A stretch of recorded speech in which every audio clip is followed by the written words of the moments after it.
Hey everyone, as in the 10 viewers watching this and the one guy who dislikes all of our videos. This is Atlas Reactor. It's a new MMO, but not typical generic MMORPG we all know and been playing for ages. This one is different. It's turn-based tactical combat MMO. If you know what XCOM game is, you know what I mean by turn-based tactics. The difference in Atlas Reactor when it comes to turn-based combat is that everyone has their turn at the same time. And I admit, no idea what is going on at first. No idea. So in this video, I'll try to explain and show a couple things and hopefully someone finds it helpful or be interested in trying the game out. Because Atlas Reactor is very cool game and original and makes you think. So let's start from basics. First of all, characters are called freelancers. You control only one freelancer in the game, but you can have many of them. They cost, of course. You can buy them for in-game currency or for real money currency, whatever you call it.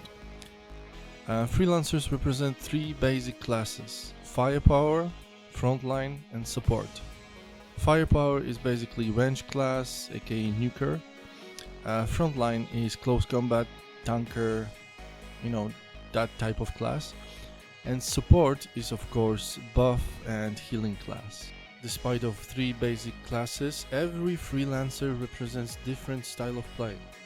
Before you start, or after tutorial, or after your very first versus game, which will be probably very random with you screaming that you have no idea what is going on and what you're doing, I would suggest to check each freelancer and read about their skills. When you hover the mouse on a skill, it will show you little performance of the skill. So that's pretty useful. And like I said, briefly through each freelancer will help a little or a lot. Let's get to the combat.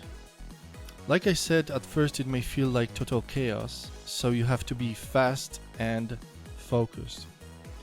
Each turn splits into decision mode and resolution mode.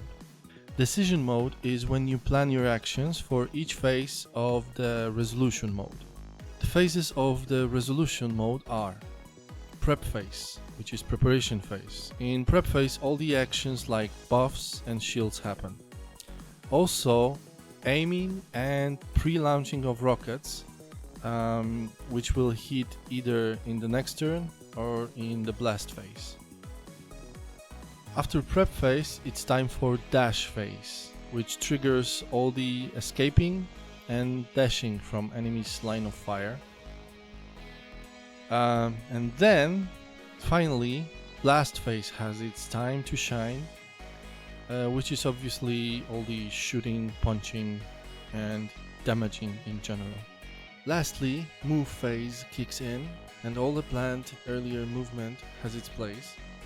Okay, so look at the flashy LED lights under each phase icon. The same LEDs are under icons of each skill, showing us in which phase the skill will be performed. Okay, back to the decision mode. In the decision mode you can plan an action for each phase. However, it all depends on skills, conditions, and your energy, which is shown right below your HP bar. Of course, to all that, you have the clock ticking as you're panically trying to decide what to do and where to go and who to shoot. But if you are faster than that and you know what to do, you can always lock in. Lock in benefits you with something, but to be honest, I'm not sure with what exactly. My theory is that the earlier you lock in, the higher you'll be in the query in the blast phase. In dash phase, everyone is dashing at once. Same with the move phase, right? So only blast phase is where freelancers are attacking one after another. So this is my theory, but I might be wrong. And if I'm wrong, they should make it this way. The fastest one gets to shoot first. So that's it when it comes to very basics of the combat in Atlas Reactor.